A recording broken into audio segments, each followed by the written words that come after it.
Everyone, नमस्ते सबैजनालाई। हामी छौँ आज इटहरीको जब्दी स्कुल, जहाँ rotary club of Australia, rotary club of Dhulikhel र रोटरी क्लब अफ इटहरीको सहकार्यमा आयोजित निशुल्क बृहत आँखा शिविरमा हामी रोटरी क्लब अफ सुनसरी भोलिन्टियरको रूपमा सहभागी भएका छौँ भने आज अझ विशेष कुरा त के छ भने जति सबै डाक्टर हुनुहुन्छ उहाँहरू सबै अस्ट्रेलियाबाट आई चेकअप गर्नको लागि आउनु भएको छ। हामीले पनि खुसीका साथ अतिथि देव भव भने चाहिँ हामीले हाम्रो अतिथिहरूलाई राम्रोसँग स्वागत गर्यौं।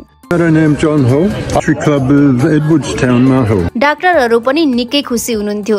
यहाँ धेरै मानिसहरू आफ्नो आँखा जाँच गर्न आउनु भएको थियो र यहाँ कार्यक्रम 3 भागमा सञ्चालन गरिएको थियो।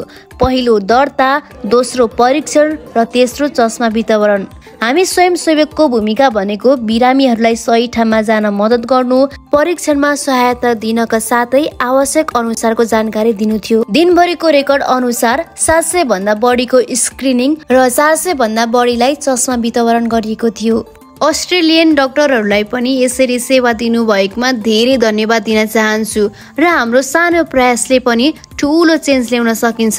त्यसैले यदि हजुरहरू पनि कहिले यस्तो अवसर पाउनु भयो भने मिस नगर्नुहोला। Thank you so much.